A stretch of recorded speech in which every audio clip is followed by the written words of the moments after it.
Now we got our adverb clauses. Now they start with subordinating conjunctions, those wasabi words, plus, the billion others there are.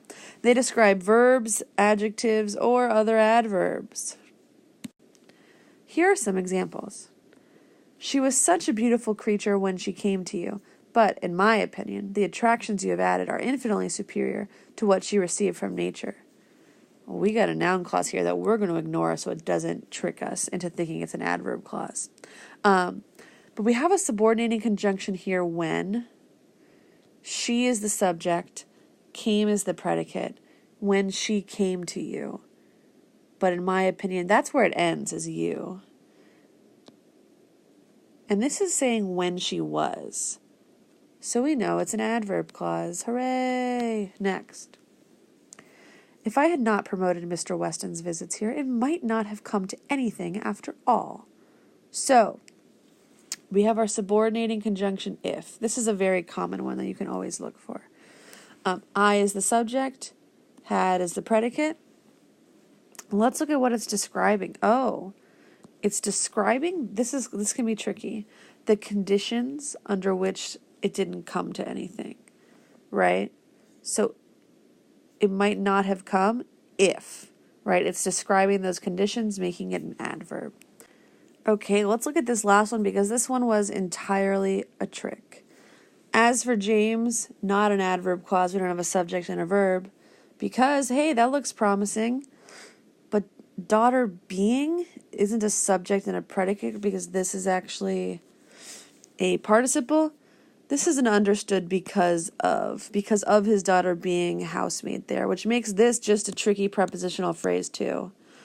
I'm not going to give you guys any like that, but, I thought it was worth seeing. There are no adverb clauses here.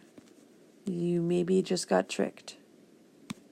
Okay, so now you take a moment in Edpuzzle and type out the clauses that you see.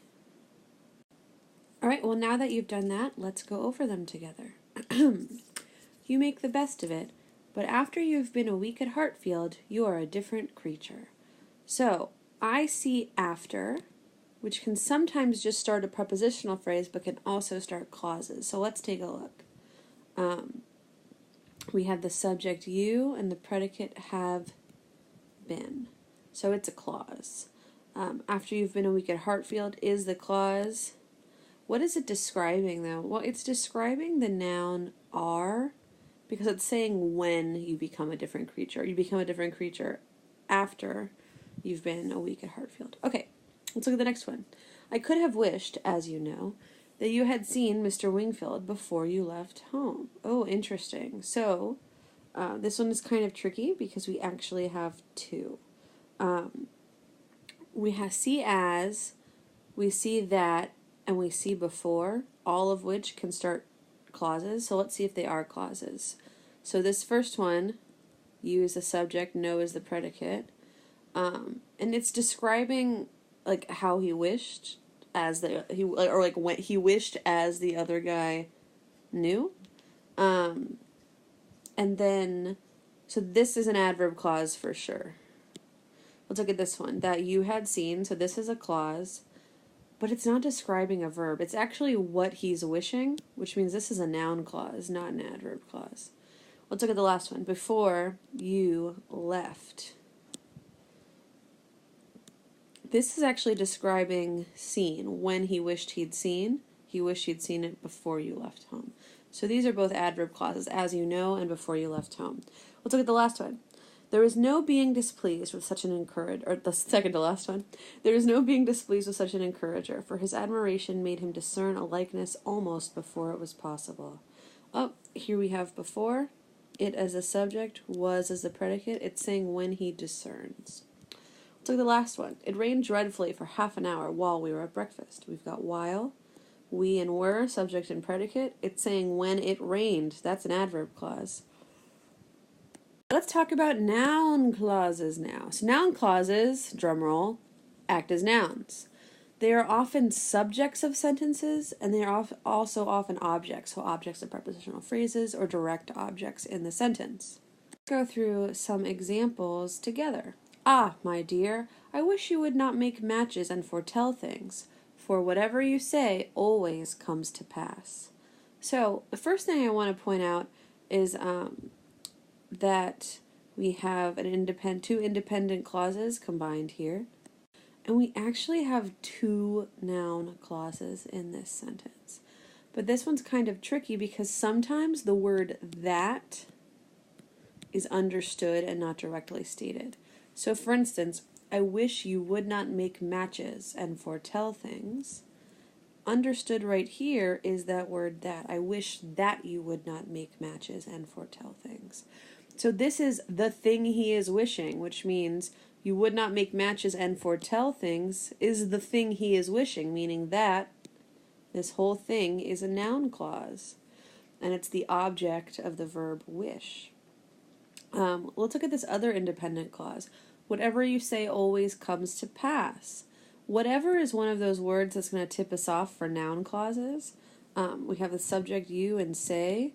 And this is acting as the subject. Whatever you say comes, right? So whatever you say is also a noun clause, acting as a subject here. Let's look at the next sentence. She had lived long enough to know how fortunate she might well be thought, where the only regret was for partial separation from friends whose friendship for her had never cooled. We have tons of clauses in here, but only one noun clause. The object of this infinitive to know is how fortunate she might well be thought. So it's what she's knowing is how fortunate she is, the thing that she's knowing. And actually, these other clauses, where the only regret was partial separation from friends whose friendship for her had never cooled, we have an adverb clause here and an adjective clause here. They're also describing this noun clause, so they're all part of the noun clause. Okay. I do not see why poor Isabella should be obliged to go back so soon, though he does. Okay. We have two clauses here too, but only one noun clause. We have why poor Isabella should be obliged to go back so soon is the thing that he is seeing, right? So he is seeing why. Or it's kind of like seeing a window. Window is a noun. Here he's just seeing why. This is an adverb clause here, though it does, but it's describing see, so we don't have to include it as part of the noun clause. Let's look at the last one. No assurances could convince him that it was safe to stay. So we have that it was safe to stay, and that's the thing he cannot be convinced of, so this is a noun clause. All right, now it's your turn. You type out the noun clauses in these different sentences. And here are our noun clauses. That is the thing this person's sorry about. How useful she might find her is what the thing Emma's foreseen. Whether he's any design of ingratiating himself with either of us is the thing he does not know. What he said to you the other day is the thing being told. So here are a bunch of different sentences with clauses in them. And what I want you to do is type out the clauses that you see. So for example, in this first, we'll do this example, and I see the adverb clause, I see the adverb clause when they did meet, and I see the noun clause that she was not forgiven. So on Edpuzzle, what I want you to do is type out the clause. So you'll say, when they did meet, and then a dash, and you can just write, not noun, ADV. And so for this clause, you would type it out and then do a dash N for noun, or you can just type out noun. But that's what I want you to do for the rest of these exercises. So go ahead and get to it.